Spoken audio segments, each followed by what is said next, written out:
ठीक है, अब बेटा चैप्टर स्टार्ट कर रहे हैं जिसका नाम है स्टाफिंग। ठीक है, सबसे पहले मैं बेस बना रहा हूं।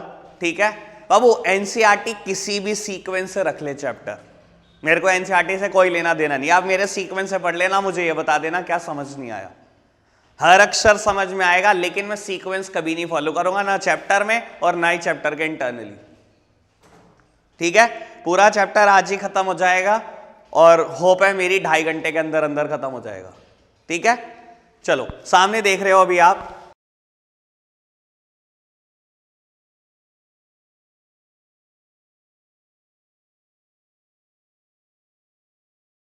बाबू मैनेजमेंट के ना 5 फंक्शन है। ठीक है, जिसको हम प्यार से बोलते हैं POSDC: planning, organising, staffing, directing and controlling. ठीक है, वो पांचों फंक्शन का काम बिल्कुल अलग अलग है, बहुत अलग काम है पांचों फंक्शन के। ठीक है, सबसे पहले मेरे को ये टेबल पूरी करनी है, देन मैं ये चैप्टर स्टार्ट करूंगा। पहले बता तो दूं स्टाफिंग का बेस क्या है। ठीक है बाबू, देखो एक बात समझो, प्लानिंग में करते क्या है। प्लानिंग में क्या होता है बेटा, सबसे पहले ऑर्गेनाइजेशन अपने लिए ऑब्जेक्टिव सेट करती है।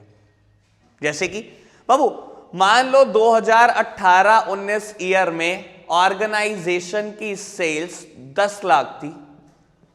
ठीक है, और इस बार क्या हुआ, अभी 1 अप्रैल 2019 है, ऑर्गेनाइजेशन सोच रही है कि 19-20 में हमें क्या करना है।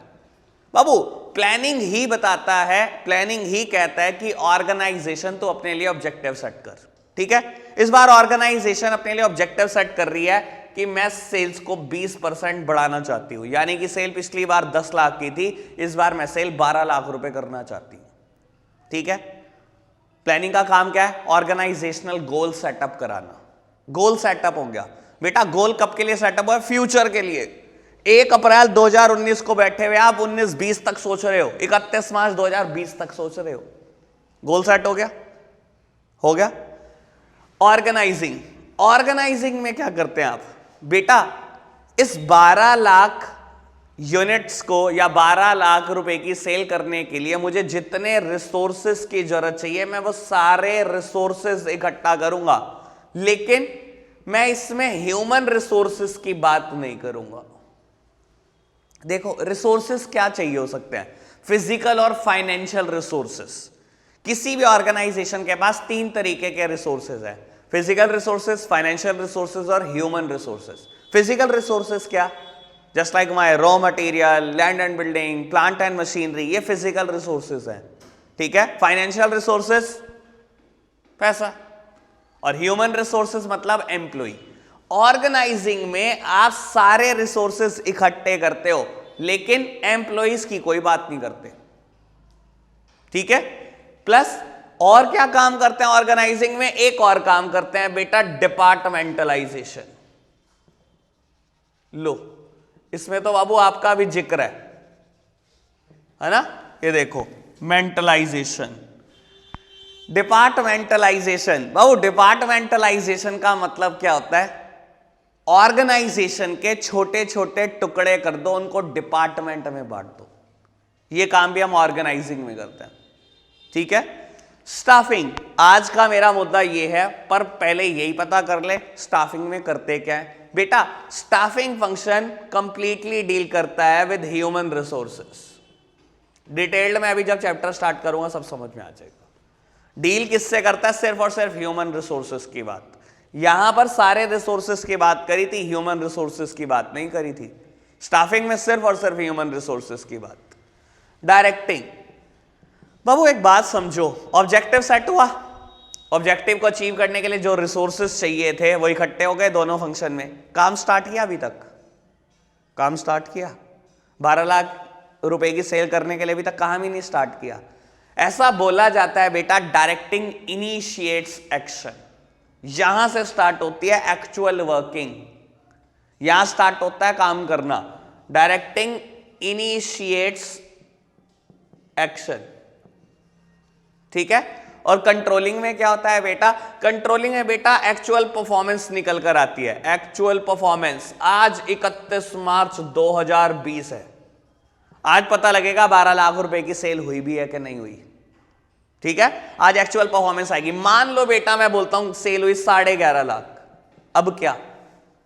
अब क्या बेटा, आप एक्चुअल परफॉर्मेंस को कंपेयर करते हो विद स्टैंडर्ड्स, और ये वही स्टैंडर्ड है जो आपने प्लानिंग में सेटअप किए थे। 11.5 लाख को आप कंपेयर कर रहे हो 12 लाख के साथ, और पता लगा यार ये तो अचीव ही नहीं हुए, 50,000 रुपए की कमी रहेगी। अच्छा, कमी क्यों रहेगी? अब बेटा आप एनालाइज करने की कोशिश करते हो, ठीक है, और वो कमियां अगले साल दोबारा रिपीट ना हो उसके लिए आप क्या करते हो? Again planning. सुन लो, देखो आपने जब ये कंपेयर करा 50,000 की कमी नजर आई। मान लो कमी थी कि जो रिसोर्सेज आ रहे थे, जो रॉ मटेरियल आ रहे थे वो बेकार आ रहे थे, जिसकी वजह से 12 लाख रुपए की सेल नहीं हो पाई, जिसकी वजह से फाइनल प्रोडक्ट बन ही नहीं पाया, रॉ मटेरियल बहुत खराब है। बेटा क्या आप चाहते हो ये अगले साल रिपीट हो? हर साल रिपीट हो? ऐसे तो हर साल कमी आनी शुरू हो जाएगी। आप चाहोगे कि रिपीट हो? नहीं। आप क्या लोगे बेटा? इनके खिलाफ एक्शन लोगे, इनको स्पेसिफाई करोगे कि मुझे इस क्वालिटी का रॉ मटेरियल चाहिए, अगर तू नहीं दे सकता मैं अपना सप्लायर बदल देता हूं। ठीक है बेटा, ये कमियां दूर अभी करोगे, कंट्रोलिंग में ही करते हैं कमियां दूर। ठीक है, और बेटा अगले साल के लिए फिर प्लानिंग, ठीक है, फिर ऑर्गेनाइजिंग, फिर स्टाफिंग, फिर डायरेक्टिंग, फिर कंट्रोलिंग, फिर प्लानिंग। बेटा ये कॉन्टिन्यूअस प्रोसेस है, कभी खत्म नहीं होगा। कॉन्टिन्यूअस प्रोसेस है, नेवर एंडिंग प्रोसेस है, ऑन गोइंग प्रोसेस है, कुछ भी कह लो, तीनों एक ही बात है। समझ आई बात? इतनी बात ओके है कि ये रुकेगा नहीं। ऑर्गेनाइजेशन बनने से पहले प्लानिंग स्टार्ट हो जाती है, और जब ऑर्गेनाइजेशन खत्म होती है तब भी कंट्रोलिंग चल रही होती है। ठीक है ना? जब तक ऑर्गेनाइजेशन एग्जिस्ट रहेगी ये कॉन्टिन्यूअस रहेगा, ये नहीं रुकेगा कभी भी। ठीक है, इतनी बात में ओके हूं? करें स्टार्ट स्टाफिंग। ठीक है, तो आज हम स्टाफिंग स्टार्ट करेंगे। एक बात और बेटा, पहले दिन जो टीचर डेफिनेशन और इंपॉर्टेंस समझा देते हैं ना स्टाफिंग के, अपने को समझ नहीं आती कहानी भाई। स्टाफिंग के बारे में आप ऐसे भी नहीं जानते, और पहले दिन आपको डेफिनेशन रटवाई जाती है, इंपॉर्टेंस पढ़ाई जाती है, स्टाफिंग ये करता है, ये करता है। अरे पता है आपको क्या करता है? पहले पूरा चैप्टर पढ़ेंगे, सबसे बाद में पढ़ेंगे डेफिनेशन और इंपॉर्टेंस। हर चैप्टर में यही सीक्वेंस है मेरा। ठीक है, मैं रटवा नहीं सकता हूं भाई कोई भी चीज। ठीक है, अब हम स्टाफिंग फंक्शन स्टार्ट करेंगे। ठीक है, सबसे पहले बात करेंगे बेटा स्टाफिंग के प्रोसेस की। अब एक बात समझ लो, जब मैं बात बोलता हूं ना प्रोसेस, तो बेटा हेडिंग सीक्वेंस में रहेंगी। सुन लो बेटा, प्रोसेस क्या होता है? किसी चीज का प्रोसेस क्या होता है? हमें step by step, chronological sequence, chronological order, और ऑर्डर में इधर उधर नहीं कर सकते हेडिंग। ये एडवांटेज और डिसएडवांटेज की तरह नहीं है बेटा। एडवांटेज और डिसएडवांटेज में हेडिंग ऊपर नीचे करना चलेगा, फर्स्ट हेडिंग 4th नंबर पे लिख देना पेपर में चलेगा, पर यहां नहीं चलेगा बिल्कुल भी। प्रोसेस में, किसी भी टॉपिक में जब मैं प्रोसेस कराऊंगा उसकी हेडिंग बिल्कुल सीक्वेंस से चाहिए। ठीक है, मैगी बनाने का एक प्रोसीजर है, मैगी खरीदते हो, पीछे प्रोसेस लिखा होता है, सबसे लास्ट प्रोसेस लिखा होता है सर्व द मैगी। ऐसे कर दे, उसे सबसे पहले नंबर पे कर दे, सर्व द मैगी। समझ रहे हो ना प्रोसेस का क्या मतलब है? प्रोसेस के मायने क्या है बेटा? सीक्वेंस ही चलेगा। ठीक है, तो बेटा स्टाफिंग प्रोसेस स्टार्ट कर रहे हैं, जिसमें पहला स्टेप है estimating man power requirement. Estimating man power requirement. लो जी, इस बात को आराम से समझने की कोशिश करना। बाबू मैंने अभी टारगेट लिया, मान लो 12 लाख रुपए छोड़कर 12 लाख यूनिट ले लो। पिछली बार मैंने पिछली बार 10 लाख यूनिट बेची है, इस बार का मेरा टारगेट है कि मुझे 12 लाख यूनिट को बेचना है। ठीक है बाबू, 12 लाख यूनिट को बनाने के लिए क्या जरूरी है कि आपकी ऑर्गेनाइजेशन में एम्प्लॉय हो? 10 लाख यूनिट पिछली बार बनाकर बेची है, मुझे यह तो समझ में आया कि मेरी ऑर्गेनाइजेशन में इतने एम्प्लॉय हैं कि वो 10 लाख यूनिट बनाकर बेच सकते हैं। इस बार मैंने टारगेट बड़ा किया है। जरूरी नहीं है ना कि एम्प्लॉय उतने हो कि 12 लाख यूनिट बन जाए। मानते हो ना ये बात? 10 लाख यूनिट तो बना ली, इतने एम्प्लॉय हैं कि वो 10 लाख यूनिट बना सकते हैं, 12 लाख शायद ना बना सकते हो। तो स्टाफिंग का पहला स्टेप बोलता है क्या है? एस्टिमेट करो कितनी मैन पावर चाहिए। एस्टिमेट करो कितने लोग और चाहिए। ठीक है। और जब मैं बात करता हूं ना बेटा एस्टिमेटिंग मैन पावर रिक्वायरमेंट की, तो मेरा मतलब सिर्फ और सिर्फ एम्प्लॉय से नहीं है। मेरा मतलब सिर्फ ये नहीं है कि नंबर ऑफ एम्प्लॉय कितने चाहिए बेटा, ये स्टेप बोलता है कि खाली नंबर मत एसरटेन करना, must ascertain the types of employees. कितने नंबर ऑफ एम्प्लॉय चाहिए, किस टाइप का चाहिए, what I mean by type, किस टाइप का चाहिए मतलब बाबू टाइप का मतलब है कितनी एजुकेशन क्वालिफिकेशन के साथ चाहिए, कितना एक्सपीरियंस चाहिए आपको, क्या जॉब परफॉर्म कराने वाले उससे, टॉप लेवल पे चाहिए, मिडिल लेवल पे चाहिए, लोअर लेवल पे चाहिए, वर्कर लेवल पे चाहिए, मिडिल लेवल पे चाहिए तो परचेज मैनेजर चाहिए, प्रोडक्शन मैनेजर चाहिए, फाइनेंस मैनेजर चाहिए, क्या चाहिए। नंबर ऑफ एम्प्लॉय भी एसरटेन करो एज वेल एज टाइप भी एसरटेन करो। टाइप समझ में आया क्या मतलब, एजुकेशनल क्वालिफिकेशन क्या चाहिए, एक्सपीरियंस क्या चाहिए, क्या नेचर ऑफ जॉब परफॉर्म कराने वाले हैं हम उससे, समझ आई बात। अब टाइप के नंबर ऑफ एम्प्लॉइज के लिए क्या करें बेटा, इसके लिए हम दो एनालिसिस करते हैं। एक का नाम है वर्कलोड एनालिसिस, वर्कलोड एनालिसिस, और एक का नाम है बेटा वर्कफोर्स एनालिसिस, वर्कफोर्स एनालिसिस। ठीक है, पहले ये एनालिसिस होगा फिर ये एनालिसिस होगा और इन दोनों का डिफरेंस निकल कर आएगा नंबर ऑफ एम्प्लॉय। बाबू वर्कलोड एनालिसिस क्या बोलता है, जो भी आपने टारगेट सेट किया है, मेरे एग्जांपल में 12 लाख यूनिट, 12 लाख यूनिट को बनाने के लिए कितने नंबर ऑफ एम्प्लॉय चाहिए टोटल। बेटा हमने एसरटेन किया, हमें समझ में आया कि 8000 एम्प्लॉय ही बना सकते, इससे कम एम्प्लॉय नहीं बना सकते 12 लाख यूनिट। ठीक है, वर्कफोर्स एनालिसिस क्या कहता है, एग्जिस्टिंगली आज ऑर्गेनाइजेशन में पहले से कितने लोग काम करते हैं। बेटा पहले से 6500 लोग काम करते हैं, लो निकल कर आ गया बेटा कितने नंबर ऑफ एम्प्लॉय चाहिए आपको, समझ आई बात।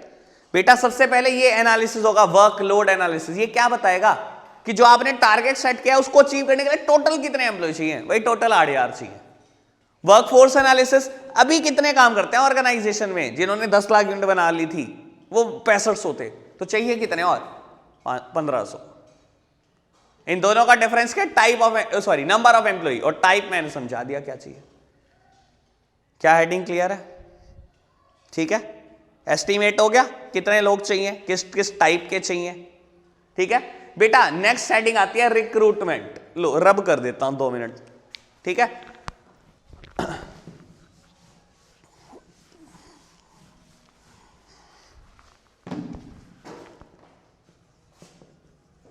अगली 2 हेडिंग को हम बेटा कंपेयर करके समझने वाले हैं, बिल्कुल रिक्रूटमेंट और थर्ड वन है सिलेक्शन।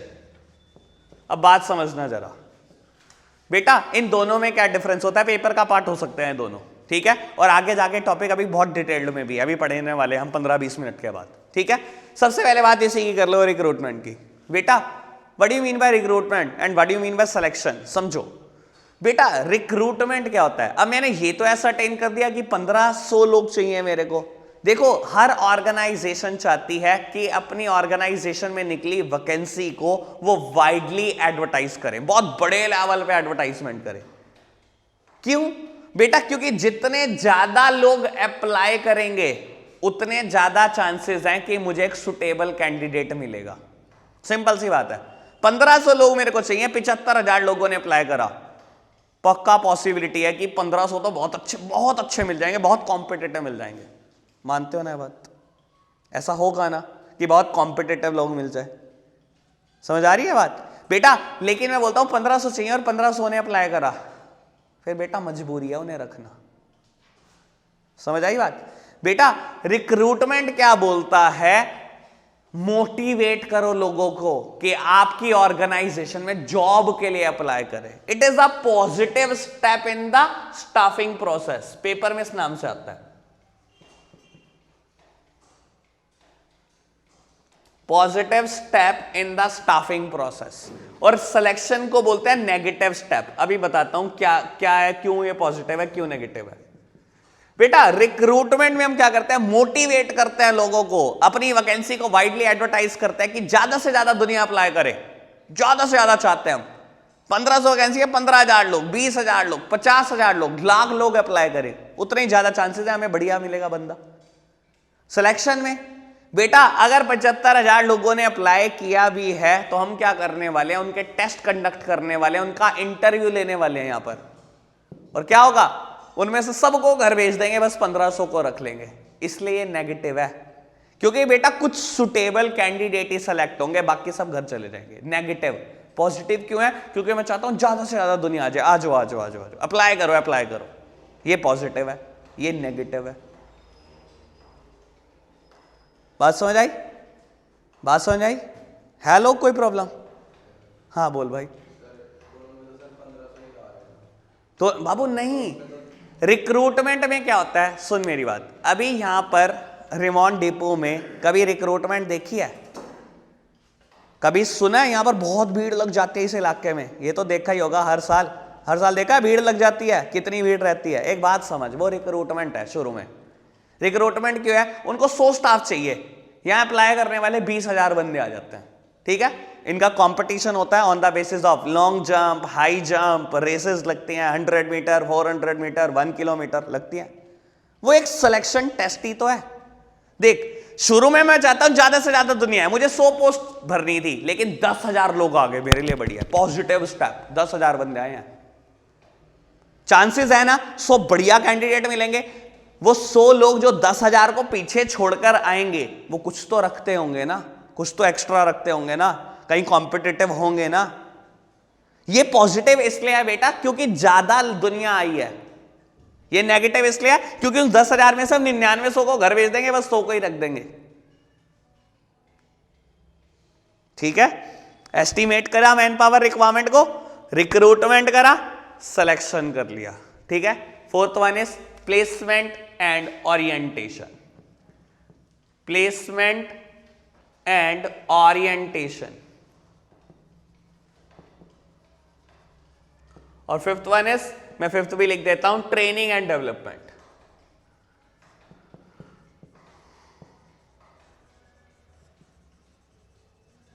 बेटा पहले इसकी बात प्लेसमेंट एंड ओरिएंटेशन की। अब बेटा कैंडिडेट सेलेक्ट हो गया, ठीक है, अब फर्स्ट डे आज ऑर्गेनाइजेशन में उसका, बेटा वो आपने उसको जिस पोस्ट के लिए सेलेक्ट करा है उसको वो पोस्ट दे देना इस प्लेसमेंट। ठीक है, आज फर्स्ट डे आया ऑर्गेनाइजेशन में, आपने वो मान लो वो प्रोडक्शन मैनेजर था तो आपने उसका कैबिन दिखा दिया, ये है प्रोडक्शन मैनेजर का कैबिन, जाओ और वहां पर अपनी सीट ले लो। बेटा ये हमने कुछ नहीं करा, ये हमने प्लेसमेंट करी। ठीक है, एम्प्लॉय को जिस पोस्ट के लिए सेलेक्ट किया गया उसको वो पोस्ट दे देना इस placement. And what do you mean bye orientation? बेटा एम्प्लॉय को फैमिलियर करना विद द ऑर्गेनाइजेशन। अच्छा एक बात बताओ, फर्स्ट डे उसका, वो किसी को जानता है? किसी को नहीं जानता। तो क्या करो बेटा, उसको फैमिलियर करो लोगों से। कैसे करोगे, देखो समझाओ बाबू। ऑर्गेनाइजेशन में जनरली या तो एक प्रेजेंटेशन रूम रहता है इस चीज के लिए, या वो ब्रोचर्स का इस्तेमाल करते हैं, एक डॉक्यूमेंट है। ठीक है, प्रेजेंटेशन रूम में लेकर गए, एक क्लिपिंग सी चला दी, क्या क्या बताना पड़ता है एम्प्लॉय को, नए एम्प्लॉय को फैमिलियर कैसे होगा वो ऑर्गेनाइजेशन से। उसको सबसे पहले बताओ कि ऑर्गेनाइजेशन का मिशन क्या है, विजन क्या, ऑब्जेक्टिव क्या है, हम क्या अचीव करना चाहते हैं जिंदगी में, बता दिया। फिर उसको बताओ कि प्रमोटर कौन था, ऑर्गेनाइजेशन की नींव किसने रखी थी, कब रखी थी। फिर उसे बताओ आज की तारीख में बोर्ड ऑफ डायरेक्टर कौन है, एमडी कौन है, आपका सुपीरियर कौन होगा, आपका सबऑर्डिनेट कौन होगा। बेटा ये पता होना बहुत जरूरी है, क्योंकि सुपीरियर पता होगा तभी तो वो ऑर्डर लेगा, और सबऑर्डिनेट पता होगा तभी तो वो ऑर्डर देगा।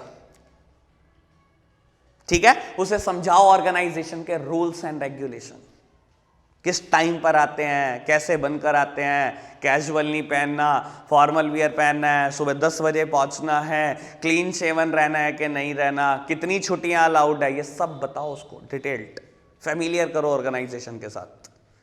ठीक है, ये प्रेजेंटेशन बेटा कुछ दिन से लेकर, वैसे कुछ घंटों की रहती है, वैसे बोलते हैं ऐसा कि कुछ आवर्स से लेकर कुछ डेज तक रहती है, पर नहीं, ये कुछ आवर्स में ही खत्म हो जाती है, कुछ घंटों में खत्म हो जाती है। तो हो गया वो फैमिलियर, उसको पता लग गया किससे ऑर्डर लेना है, किसको ऑर्डर देना है, ऑर्गेनाइजेशन के रूल्स रेगुलेशन क्या है, मिशन विजन ऑब्जेक्टिव क्या ऑर्गेनाइजेशन का, बोर्ड ऑफ डायरेक्टर कौन है, एमडी कौन है, प्रमोटर कौन था।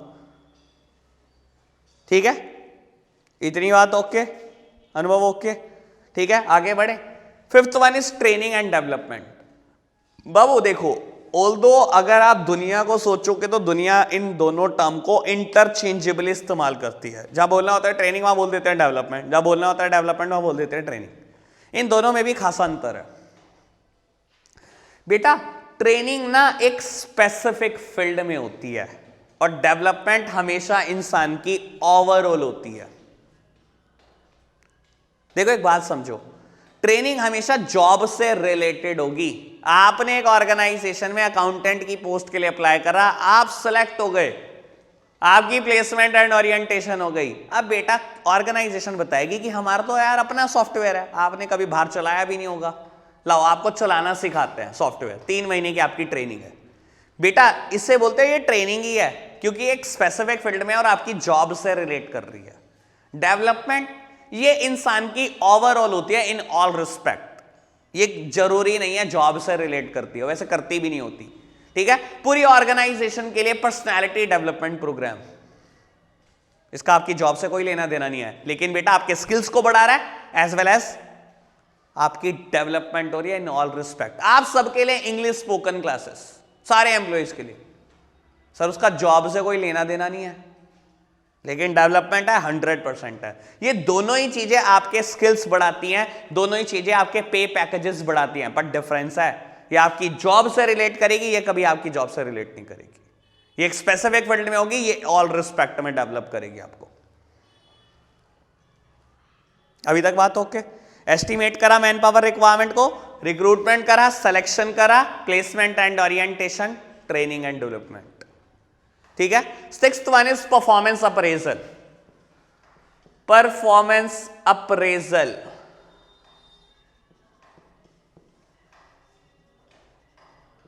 और बेटा 7th one is promotion and career planning. Promotion and career planning. अब ये बात समझ लो बाबू, performance appraisal, what do you mean by appraisal? Appraisal का मतलब होता है इवैल्यूएशन करना। देखो आपने ट्रेनिंग दे दी 3 महीने की, 6 महीने तक उसको जाके छेड़ा नहीं उसके बाद, ठीक है। अब क्या करा, 6 महीने के बाद या कुछ और टाइम पीरियड के बाद, 9-10 महीने भी हो सकता है, साल भर भी हो सकता है, कुछ टाइम के बाद उसकी परफॉर्मेंस को चेक करना शुरू करा against certain pre determined standards. मतलब बाबू देखो कुछ टाइम हो गया ना उसको काम करते हुए, 3 महीने की ट्रेनिंग भी दे दी, बाद में 6 महीने हो गया काम करते हुए, उसकी परफॉर्मेंस को तो चेक करो, ठीक भी कर रहा है कि नहीं। चेक करना जरूरी है, ठीक है, वरना वो पूरी जिंदगी ऐसे निकाल देगा। पहले पता तो होना चाहिए ठीक काम कर रहा है कि नहीं। तो बेटा परफॉर्मेंस चेक होगी against certain pre determined standard. What do you mean pre determined standard? बेटा वो स्टैंडर्ड जो पहले से दिमाग में है, कह लो टॉप लेवल के, कह लो HRM के, ह्यूमन रिसोर्स मैनेजर के। बेटा देखो क्या होगा, देखो एक HRM है, ह्यूमन रिसोर्स मैनेजर है, उसका काम होता है एम्प्लॉय से डील करना। वो एक साल में कई लाखों एम्प्लॉयज के साथ डील करता है, उसको पता होता है कि इस पोस्ट पर कितने टाइम में कितना काम होना चाहिए, उसे पता होता है।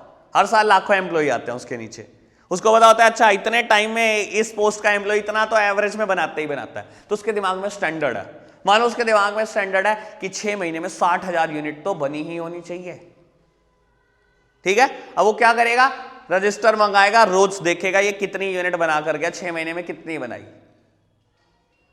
समझ में? परफॉर्मेंस को इवैल्यूएट करो, उसकी परफॉर्मेंस को चेक करो प्री डिटरमाइंड स्टैंडर्ड के अगेंस्ट, वो स्टैंडर्ड जो उसके दिमाग में चल रहे हैं, ठीक है। अगर अब यहां पर मैं यहां से यहां शिफ्ट कर रहा हूं, promotion and career planning, word से कंफ्यूज मत हो जाना, क्योंकि वर्ड सिर्फ प्रमोशन लिखा है, इसका मतलब ये नहीं सिर्फ होगा प्रमोशन, डिमोशन भी हो सकता है और ट्रांसफर भी हो सकता है।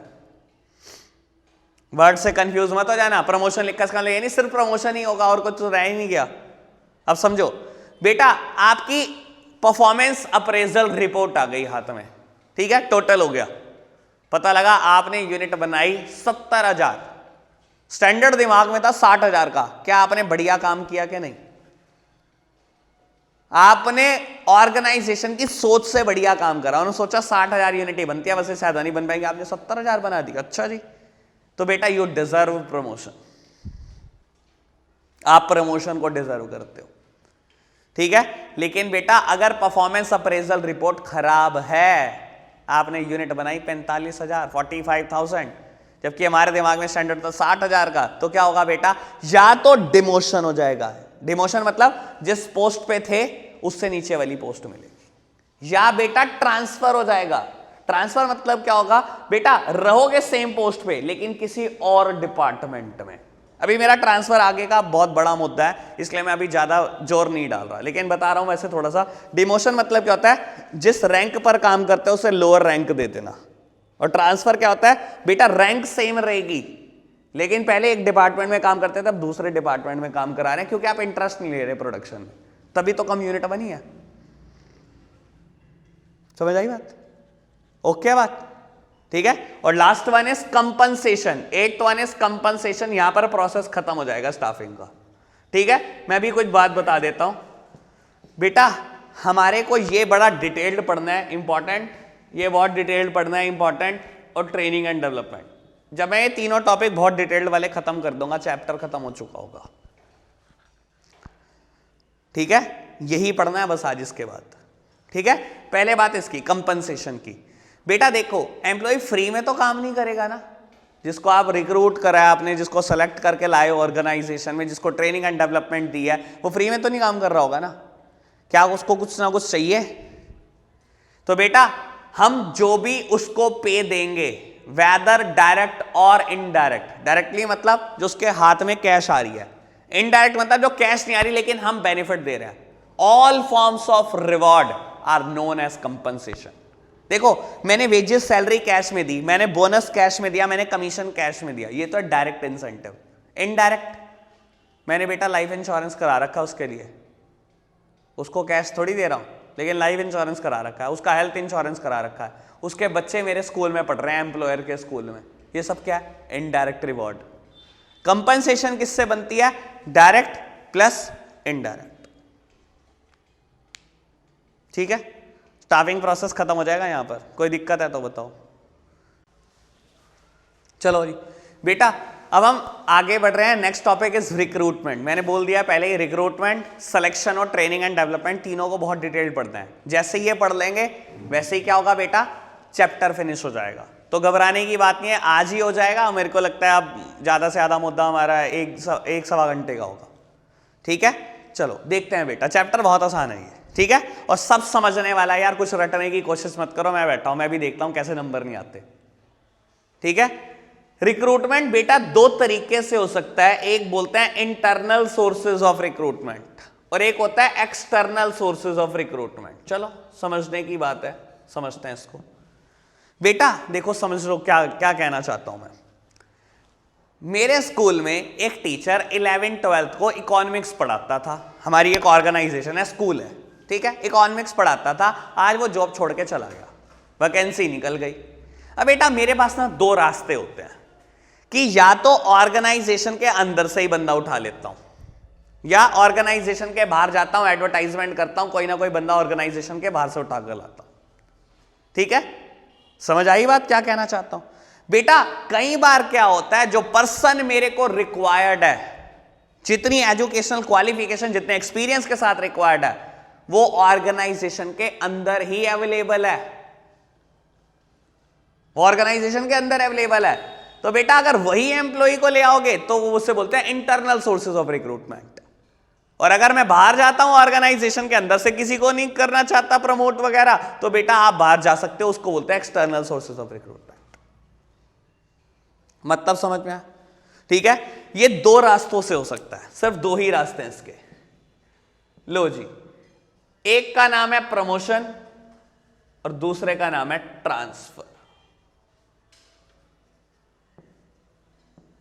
ठीक है। एक को बोलते हैं प्रमोशन, दूसरे को बोलते हैं ट्रांसफर।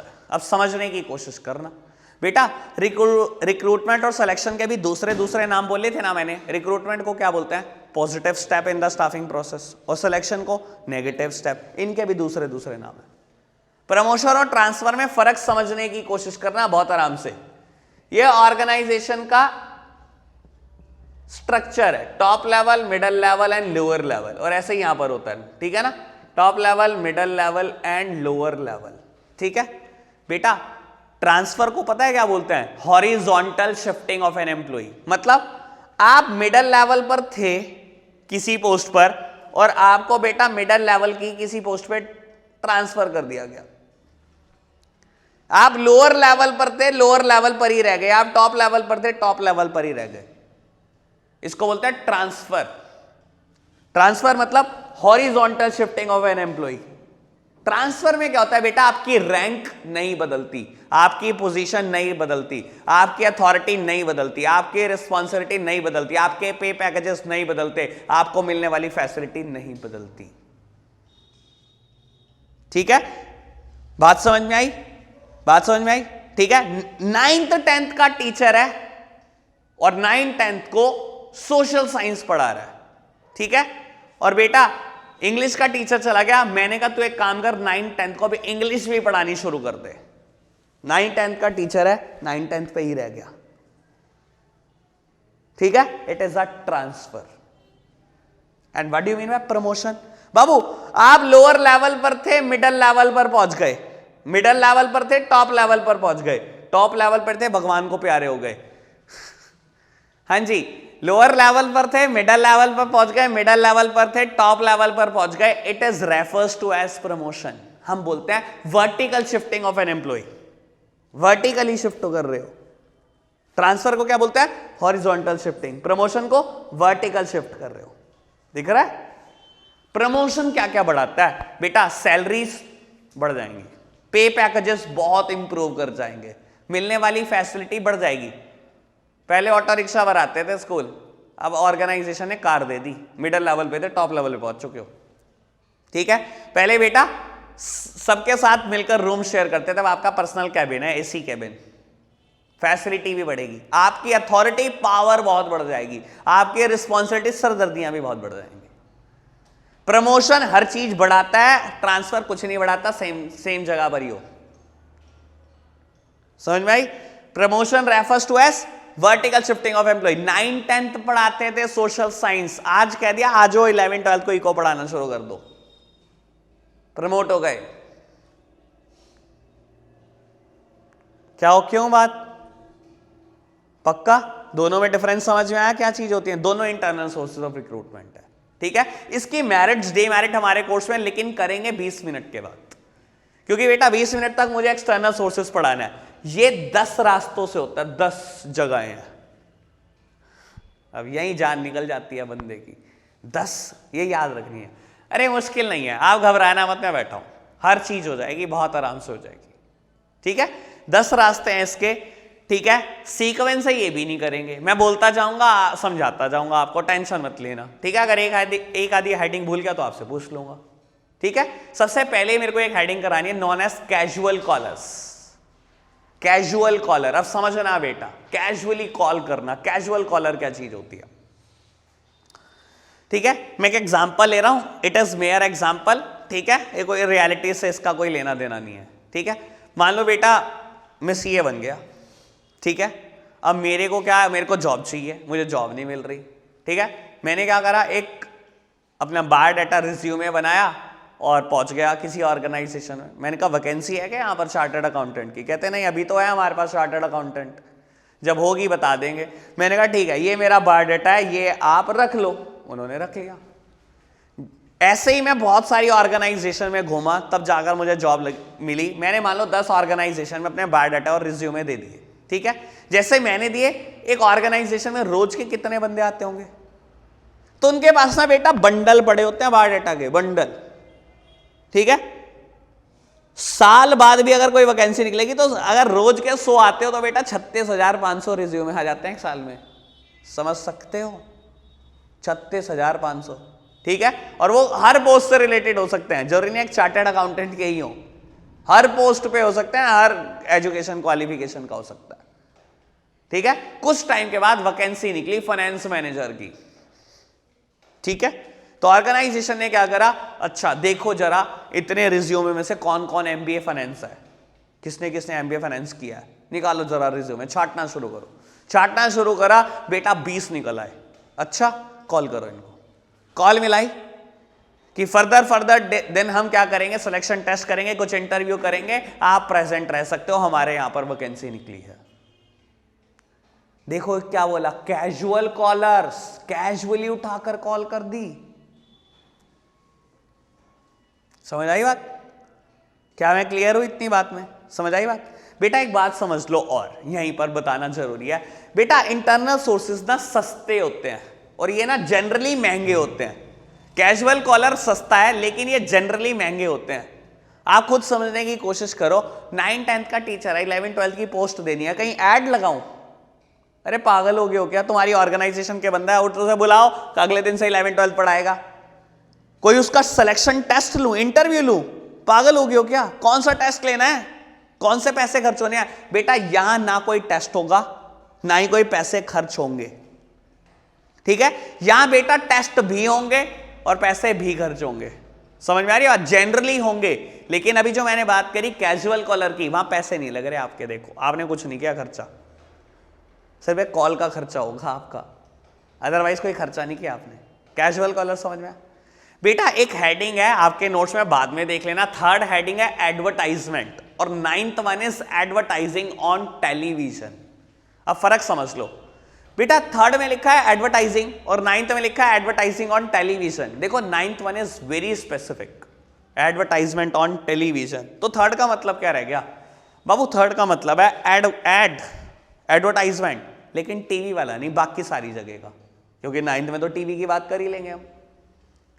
3rd में मतलब क्या आ जाएगा? Newspaper ad, magazine ad. और आपको पता है सबसे ज्यादा वैकेंसी अभी तक भी 3rd वाले से रिक्रूट होती हैं, एडवर्टाइजिंग ऑन न्यूज़पेपर।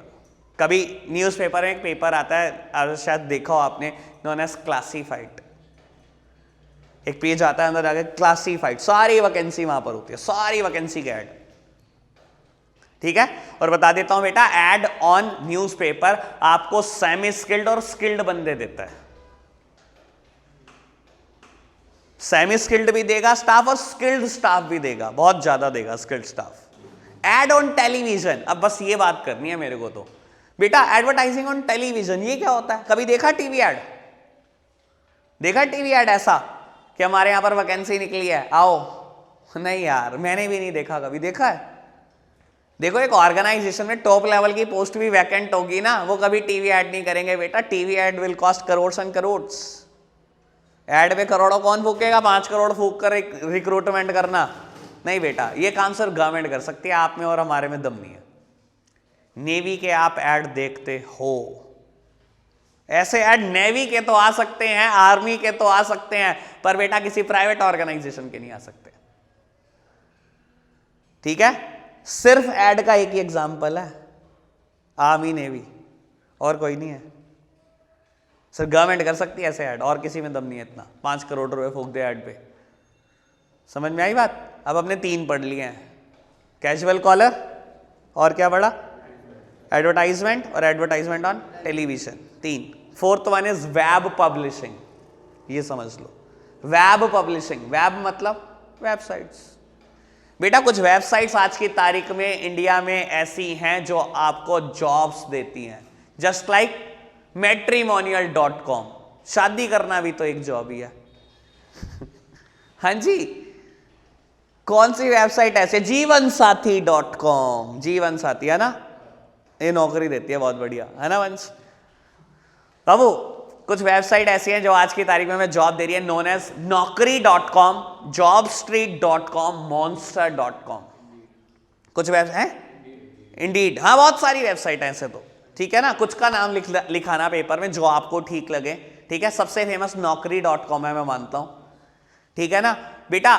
ये भी हमें जॉब दे रही है आज की तारीख में, ये एक अच्छा सोर्स है बेटा वैकेंसी फिल करने का। ऑर्गेनाइजेशन भी रजिस्टर्ड होती हैं, जॉब सीकर्स भी रजिस्टर्ड होते हैं, डेटा वहां से उठाओ और बेटा बुला लो बंदे को जॉब के लिए, ठीक है? ये बड़ा इमर्जिंग है, बड़ा पॉपुलर होता जा रहा है। वो दिन दूर नहीं जिस दिन एड ऑन न्यूज़पेपर बंद हो जाएंगे। आपको पता ही, हम डिजिटल होते जा रहे हैं बहुत तेजी के साथ, तो बेटा ये चीजों की डिमांड भी अपनी जगह पर बनी हुई है। समझ आया वेब पब्लिशिंग क्या चीज है? पक्की बात। अब हमने 4 बातें कर ली हैं, देख लो, casual caller, ad on television और वेब पब्लिशिंग। 4 में कोई परेशानी नहीं है? कोई परेशानी? बड़े आगे। 5th one is employment exchange. अब से थोड़ा कॉम्प्लेक्स हो जाएंगी। 2-3 बातें कॉम्प्लेक्स करता है, फिर 2-3 बातें आसान बचेंगी, वो तो मैं मिनटों में उड़ा दूंगा। ठीक है, सबसे पहले हम मुश्किल बात करते हैं। 3 मुश्किल बातें करनी है मेरे को। अब मेरे को जो बात करनी है वो किसकी बात करनी है बेटा? Employment exchange. ये क्या होता है बेटा? लो बताता हूं इनका फंक्शन कैसा होता है। ठीक है, एक एग्जांपल देता हूं, क्लैरिफाई करना जरा कि समझ आया कि नहीं। ठीक है, चलो एक का नाम है, एक चीज होती है बेटा मैरिज ब्यूरो। सुने, ये क्या करते हैं? सारे मेल पर्सन के डेटा रखते हैं, फीमेल के भी डेटा रखते हैं, जहां से डेटा मिल जाए बस। कोई कह दे शादी करा दो, अभी लिखो नाम इसका, मेल का भी रखा फीमेल का भी रखा और मैच मेकिंग करी, शादी करा दी, दोनों तरफ से पैसे, आओ जी पैसे दे जाओ। Marriage bureau. एम्प्लॉयमेंट एक्सचेंज मोर और लेस ऐसा ही तो फंक्शन है उसका। समझो क्या करता है एम्प्लॉयमेंट एक्सचेंज, क्या करता है? पहली बात इंडिया में समझ लो, ये गवर्नमेंट रेगुलेटेड होती हैं, गवर्नमेंट रेगुलेट करती है इनको, अपनी मर्जी से कोई नहीं खोल सकता, पहले तो ये समझ लो। दूसरी बात बेटा, ये डेटा किसका रखती है? जॉब सीकर्स का, जिनको नौकरी चाहिए, और एम्प्लॉयर का, जिस ऑर्गेनाइजेशन में नौकरी चाहिए, इनका डेटा रखती है। ये भी मैच मेकिंग करती है। समझो बाबू, मान लो बहुत सारी ऑर्गेनाइजेशन है, किसी भी ऑर्गेनाइजेशन का नाम ले लो, PQR लिमिटेड, किसी ऑर्गेनाइजेशन का वैसे नाम ना ही लो तो ठीक है, XYZ लिमिटेड, बहुत सारी ऑर्गेनाइजेशन है, इसे सबका डेटा रखा हुआ है। XYZ लिमिटेड को इसने प्रॉमिस किया कि जितनी भी वैकेंसी निकलेंगी आपकी ऑर्गेनाइजेशन में सब मैं फिल करके दूंगा 1 साल। मुझे बताओ मुझे क्या देते हो? उनसे तो चार्ज करता है लमसम पैसे, लमसम पूरे साल के। कहता है पूरे साल में जितनी भी वैकेंसी निकल जाए मेरे को पूछ लेना, मैं ही दूंगा आपको बंदा, टेंशन मत लो। ठीक है, कितने पैसे ले लिए उससे? मान लो साल के ले लिए 20 लाख रुपए। ठीक है, और जॉब सीकर्स इनको बोल देता है जितनी के भी नौकरी लगे पहले महीने की सैलरी मेरी है। समझ में आई बात? आज बेटा XYZ लिमिटेड में वैकेंसी निकली है HRM की पोस्ट पर, ह्यूमन रिसोर्स मैनेजर की पोस्ट पर। तो इसके पास बहुत सारे जॉब सीकर्स के डेटा है। इसने क्या करा? एम्प्लॉयमेंट एक्सचेंज ने कॉल लगवाई सबको कि XYZ लिमिटेड में वैकेंसी निकली HRM की, जाकर वहां पर इंटरव्यू दो और टेस्ट क्लियर करो। वो गए टेस्ट देने, इंटरव्यू, उनमें से किसी एक की जॉब लग गई। ठीक है, मान लो जॉब लगी 12 लाख रुपए पर एनम, 1 लाख रुपए कमा लिया उसने उससे, पहले महीने की सैलरी उसको चाहिए। समझ आई बात? एम्प्लॉयमेंट एक्सचेंज क्या करती है? मैच मेकिंग, जॉब सीकर्स और एम्प्लॉयर। 5 बातें, कोई समस्या?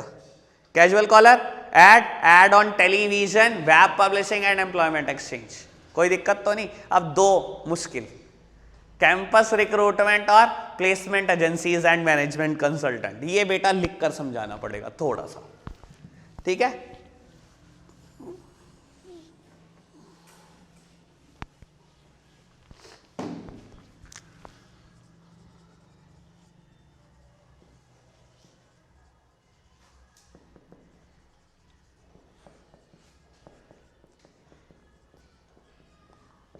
बाबू कैंपस रिक्रूटमेंट और है placement agencies and management consultant. ठीक है, फर्क समझने की कोशिश करना बेटा। यहां कैंपस किसका होता है? देखो कैंपस होता है कॉलेज का, कैंपस होता है यूनिवर्सिटीज का। ठीक है, और placement agencies and management consultant बेटा यहां पर ना प्रोफेशनल बॉडीज आ जाती हैं, और वैसे भी प्राइवेट बॉडीज भी आ सकती हैं, पर मैं एग्जांपल दूंगा आपको प्रोफेशनल बॉडी का।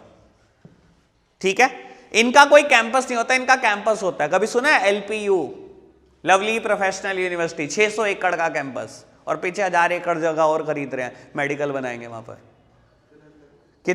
फगवाड़ा जगह है जलंधर के पास, वहां पर। ठीक है, 600 एकड़ का कैंपस, 2 साल में ना घूम पाओ भाई साहब। आप अपने डिपार्टमेंट में ही रह जाते हो, एक जगह पर ही, जहां जो काम कर रहे हो। एनिमेशन सीख रहे हो तो एनिमेशन में ही रह जाते हो। 4 साल का कोर्स है, 4 साल नहीं घूम पाते। 600 एकड़ का कैंपस, कभी सुना है ऐसा? बेटा देखो आज की तारीख में जब 12th पास हो जाएगी, हम भी कॉलेज ऑप्ट करेंगे, हम भी यूनिवर्सिटीज ऑप्ट करेंगे, तो हम पता है क्या देखते हैं? इस कॉलेज का, इस यूनिवर्सिटी का कितनी ऑर्गेनाइजेशन के साथ टाई अप है, पहले ये देख लो। पोस्टिंग होगी कि नहीं हो जाएगी, यहाँ से प्लेसमेंट हो जाएगी कि नहीं हो जाएगी। कभी सुना है ऐसी बातें? देखते हैं ना हम सब लोग, टीवी ऐड आता है LPU का तो आजकल, कि 200 बड़ी कंपनियों के साथ हमारा टाई अप है, और इतने देश के लोग हमारे यहाँ पर पढ़ रहे हैं लवली प्रोफेशनल यूनिवर्सिटी में। सुना है कभी ऐसा? ठीक है, अब एक बात समझो बेटा, इनका कैंपस है और इनका ऑर्गेनाइजेशन के साथ टाई अप है। हर 6 महीने के बाद ऑर्गेनाइजेशन आती है, हर 6 महीने के बाद, एक बार जून में, एक बार दिसंबर, एक बार जून में, एक बार दिसंबर, या कई ऑर्गेनाइजेशन में सिर्फ दिसंबर। अब देखो मैं बताता हूं होता क्या है। मान लो आपने कोई कोर्स ऑप्ट करा, सिंप्लीफाई करने के लिए आप नहीं कर सकते, मान लो किसी ने इंजीनियरिंग ऑप्ट करी, बीटेक, ठीक है।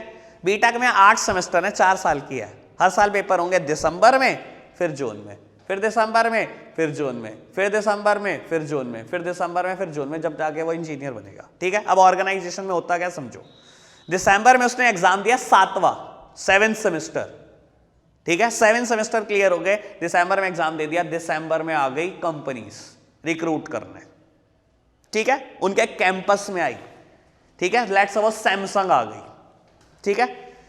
अब बेटा फाइनल ईयर में बहुत सारे स्टूडेंट थे, 8th सेमेस्टर में जो स्टूडेंट आ गए वो बहुत सारे थे, 60 थे। उसने कहा हम सबका टेस्ट लेंगे, सबका A to Z, और टेस्ट होंगे हमारे 8 राउंड, सुबह शाम, सुबह शाम, सुबह शाम और सुबह शाम। जो सुबह वाला क्लियर करेगा वो शाम को देगा, जो शाम वाला क्लियर करेगा वो अगली सुबह भी देगा, फिर वो अगली शाम भी देगा। ऐसे 8 टेस्ट क्लियर करने हैं आपको, तब जाकर हम जॉब देंगे, ठीक है। मेरे कजन का सिलेक्शन हुआ है सैमसंग में ऐसे ही, कैंपस से ही, ठीक है। तो अब हुआ क्या, पहला टेस्ट दिया, क्लियर हो गया उसका, शाम को लिस्ट लग गई, जिन जिन का नाम आया वो शाम वाला टेस्ट दे रहे हैं, सुबह लिस्ट लग गई, जिन जिन का नाम आया वो सुबह दे रहे हैं, करते करते 7 राउंड उसके क्लियर हो गए। 7 राउंड के बाद उसने घर फोन किया कि मेरा 8th राउंड अगर क्लियर हो गया तो सैमसंग मेरे को लेके जा रही है।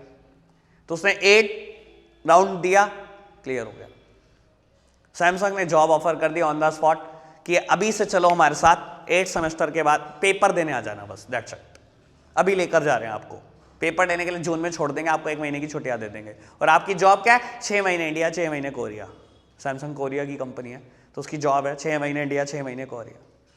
बेटा कैंपस ही आपको जॉब दे देता है, कॉलेज का कैंपस, यूनिवर्सिटी का campus, this is campus recruitment. समझ आई बात? एग्जाम्पल इसलिए दिया गया ताकि समझ आए, ठीक है, क्लैरिटी है इस बात की। अब यहां पर आ जाओ, placement agencies and management consultant. बेटा यहां पर आती है प्रोफेशनल बॉडी, मैं बोल सकता हूं एक नाम, ICAI, institute of chartered accountant of India, institute of company secretary of India and institute of cost and management accountant of India. Commerce side के 3 बड़े कोर्स। फिलहाल इसकी बात, क्योंकि मेरे को इसका ही बहुत ज्यादा नॉलेज है, ठीक है, जो हूं उसकी बात कर सकता हूं, ठीक है। ICAI बेटा ये भी जॉब दिलवाती है, कैसे समझो बेटा, बोलते हम इसको कैंपस रिक्रूटमेंट ही है, पर बेटा इनका कोई कैंपस नहीं होता, ये कोई कॉलेज नहीं है, ना ही कोई यूनिवर्सिटी है, ठीक है। स्टार्ट किससे होती है, एक कमरे से स्टार्ट हुई भी चीजें हैं ये, जहां पर लिखा हुआ है ICAI, ठीक है। इसका काम क्या होता है बेटा, ये हमें कोर्स बताता है कि इतना कोर्स है और इसके आपने एग्जाम देने, चाहे आप ट्यूशन पढ़ो चाहे घर पर पढ़ो, जब आप एग्जाम क्लियर करोगे तभी CA बनोगे, ना आपको ये कोई कॉलेज यूनिवर्सिटी की तरह पढ़ा नहीं रहे आपको। समझ आई बात?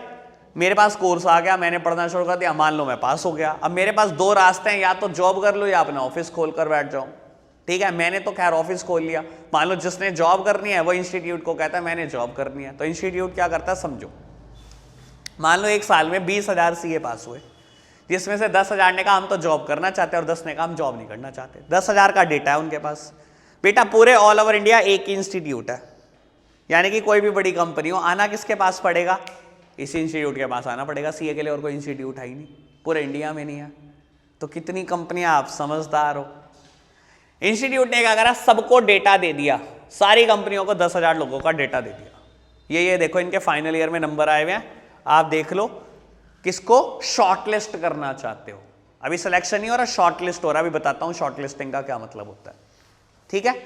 तो एक कंपनी ने क्या करा, 10 लोगों को शॉर्टलिस्ट कर दिया, एक ने 15 को शॉर्टलिस्ट कर लिया, एक ने 6 को शॉर्टलिस्ट कर दिया, सब शॉर्टलिस्ट कर रहे हैं, सारी की सारी कंपनियां मिलके, ठीक है। अब ऐसा भी हो सकता है बेटा, एक इंसान 10-15 जगह शॉर्टलिस्ट हो गया हो, ऐसा भी तो हो सकता है। एक ही CA को XYZ लिमिटेड ने भी सेलेक्ट करने के लिए रखा हो, PQR ने भी रखा हो, 10-12 कंपनी, एक इंसान को रखा हो, ऐसा हो सकता है। पहले कंपनियों को मौका दिया जाता है आप शॉर्टलिस्टिंग करो, कंपनीज ने कर ली शॉर्टलिस्टिंग, फिर मौका दिया जाता है कैंडिडेट को।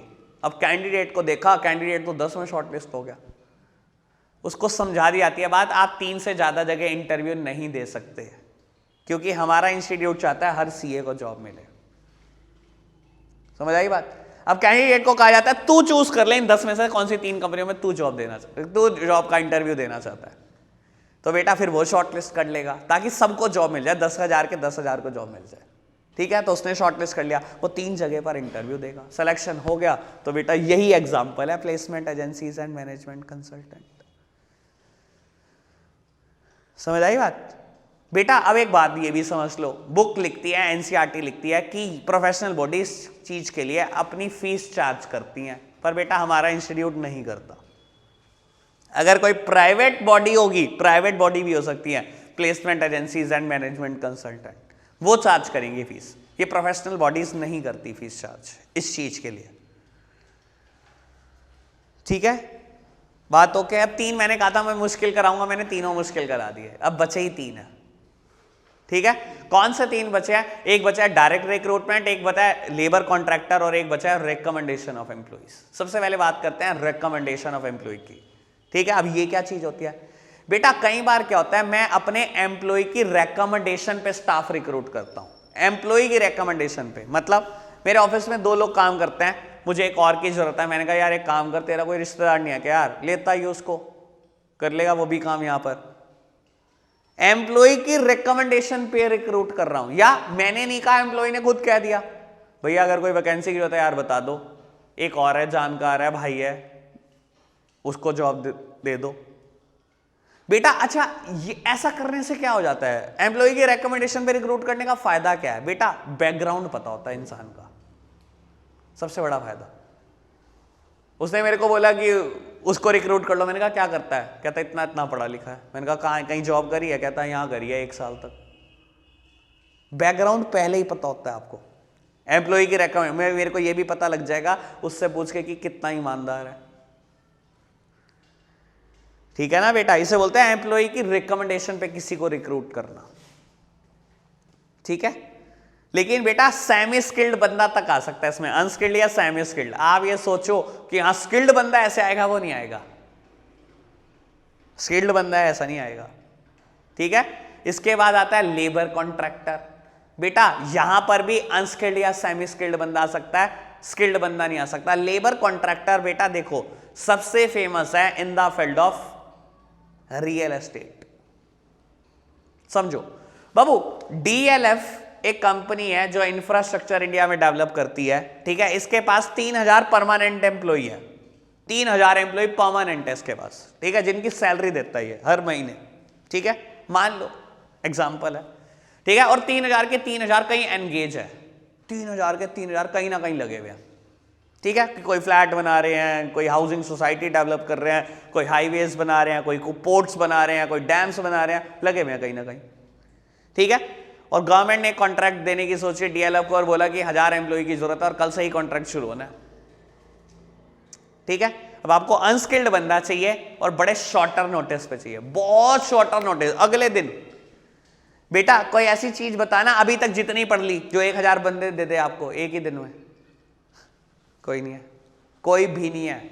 ऐड करने में 1 दिन लग जाएगा, टीवी ऐड करोगे नहीं बेटा। कोई ऐसा सोर्स नहीं, एम्प्लॉयमेंट एक्सचेंज 1000 बंदे, शायद वो भी ना दे पाए आपको इतने शॉर्टर नोटिस पे। वो स्किल्ड बंदे दे सकती है एम्प्लॉयमेंट एक्सचेंज, अनस्किल्ड नहीं दे सकती। वहां यहां पढ़ा लिखा नहीं चाहिए हमारे को। एम्प्लॉयमेंट एक्सचेंज कौन जाता है नाम लिखवाने? जो कुछ पढ़ा लिखा हो। ये अनपढ़ लोग चाहिए हमारे को, तो अनस्किल्ड बिल्कुल।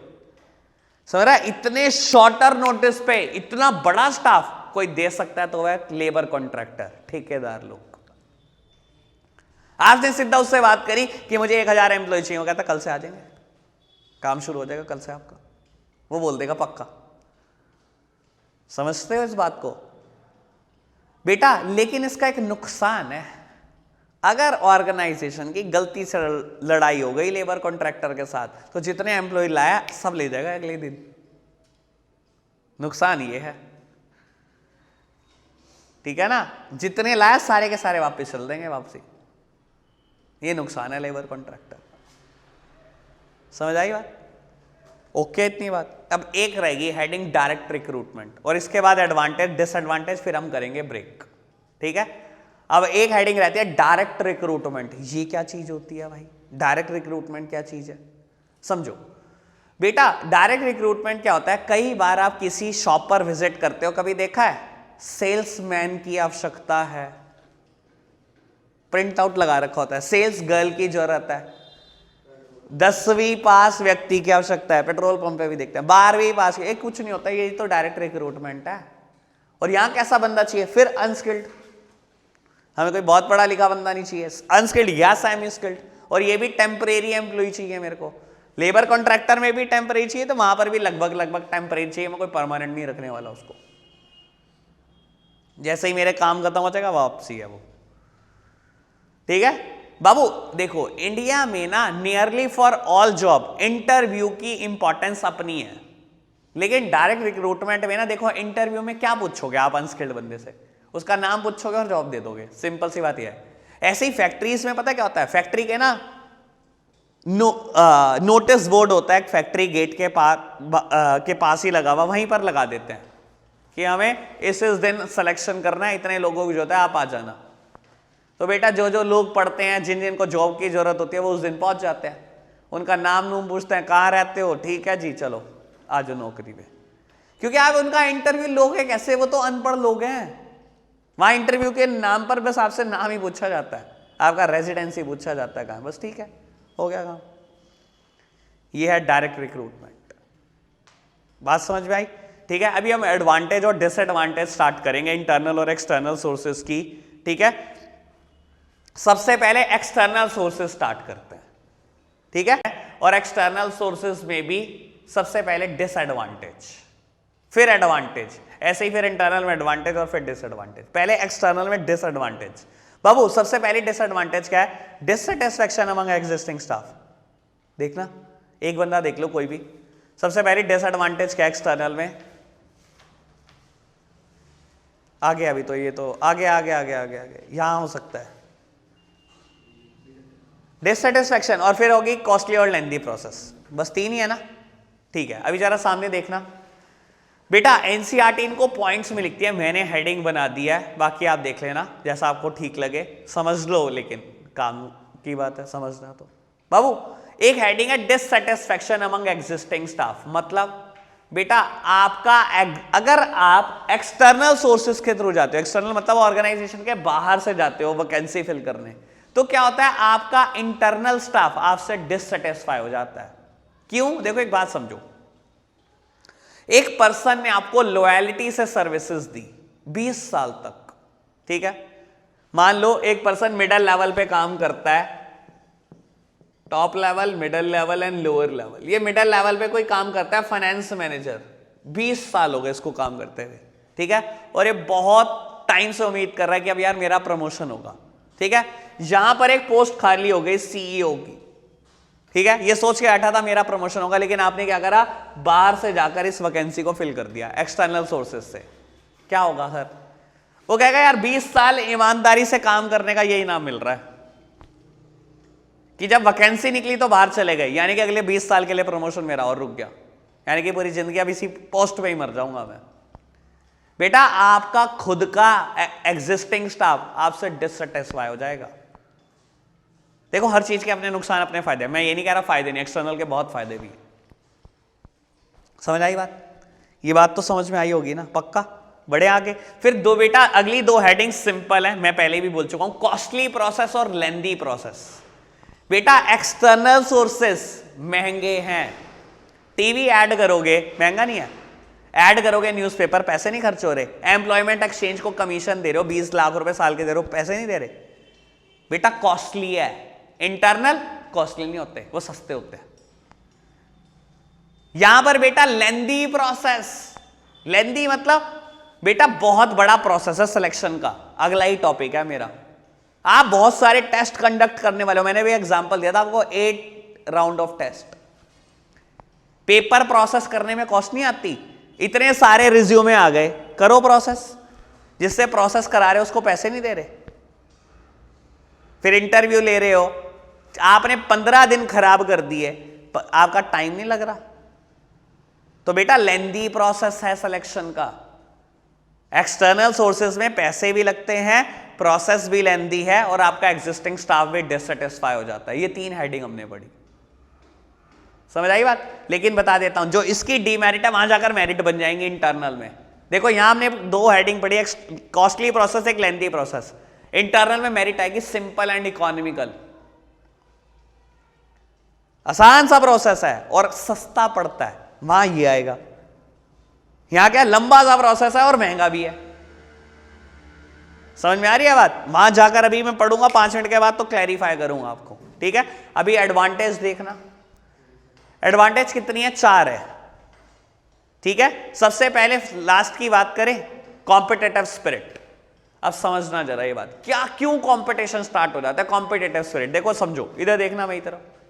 देखो कई बार पता है क्या होता है, जब आप एक्सटर्नल सोर्सेज के थ्रू जाते हो, आपने सीईओ अपॉइंट कर लिया, ठीक है, तो आपका एग्जिस्टिंग स्टाफ में ना कंपटीशन की भावना आ जाती है। अच्छा मेरे को नहीं करा रिक्रूट, बाहर से चले गए, अब दिखाते हैं काम करना किसे कहते हैं।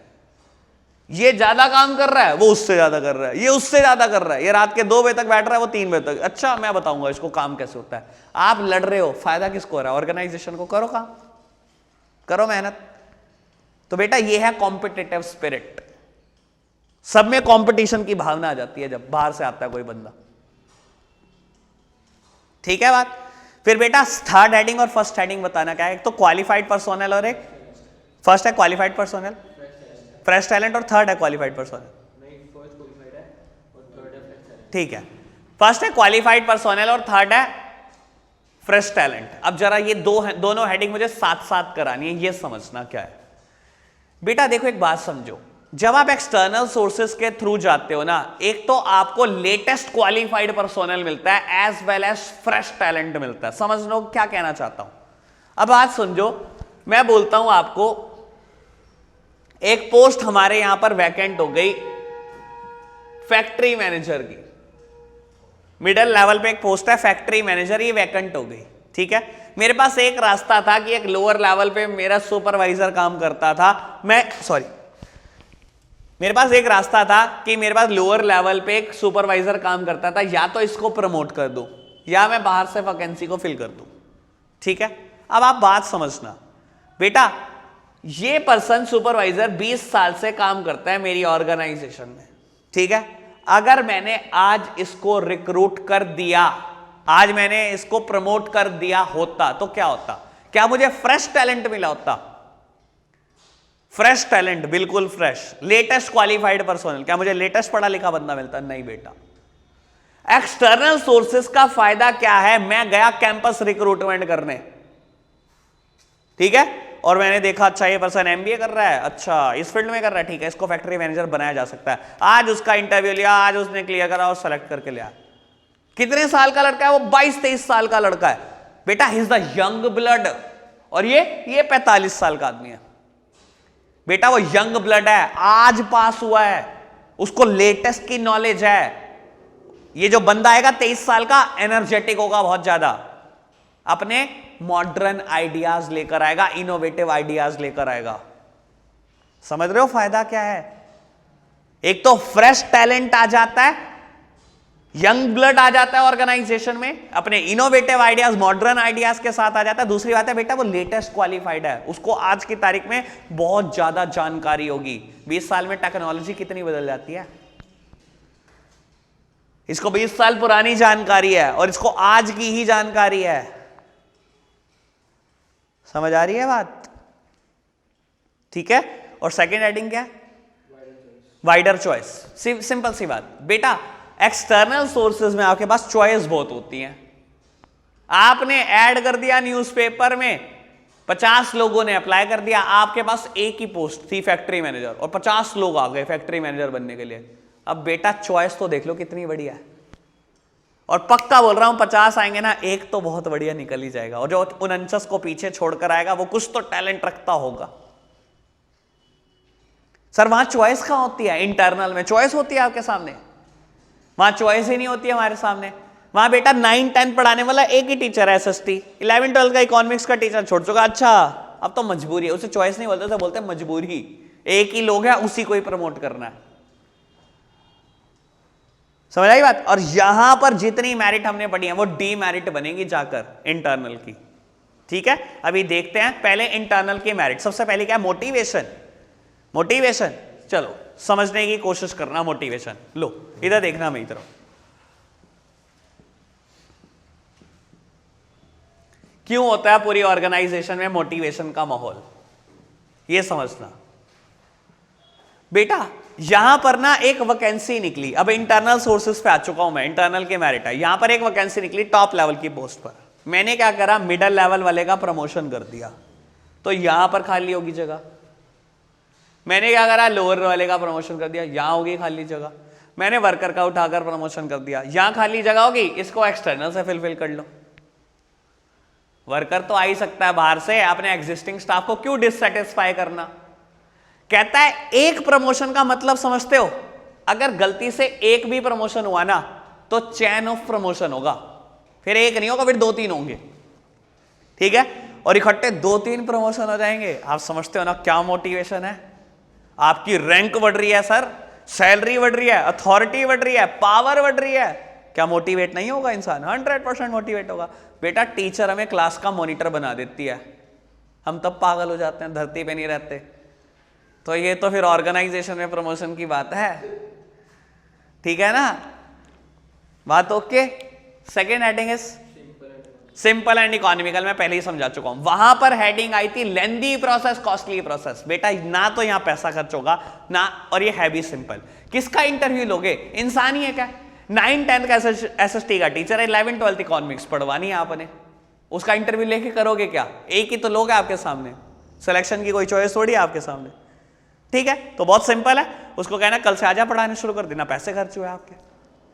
Third one is no need of training. बेटा इसका ना सही नाम होना चाहिए no need of induction training. अब मैं बात कर देता हूं अब इसकी। अभी हमने थोड़ी देर पहले एक वर्ड पढ़ा था, ओरिएंटेशन। ओरिएंटेशन का क्या मतलब था? फैमिलियर करना। नया बंदा आया है, उसको ऑर्गेनाइजेशन से फैमिलियर करो, उसको बताओ rules and regulation, mission, vision, objective, superior कौन, सबऑर्डिनेट कौन। पढ़ा था ना ओरिएंटेशन।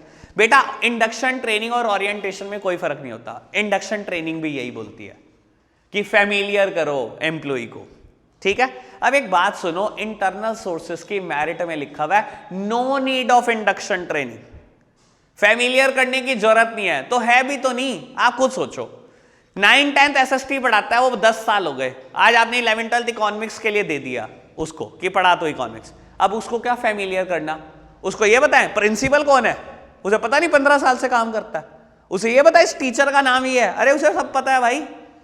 उसको ये बताए रूल्स एंड रेगुलेशन क्या है, जो 15 साल से काम कर रहा होगा उसको रूल्स रेगुलेशन नहीं पता। सर उसको सब कुछ पता है, उसको किससे फैमिलियर कर रहे हो? तो फैमिलियर करने की कोई जरूरत है? फैमिलियर करने की कोई जरूरत नहीं है। No need of induction training, no need of orientation.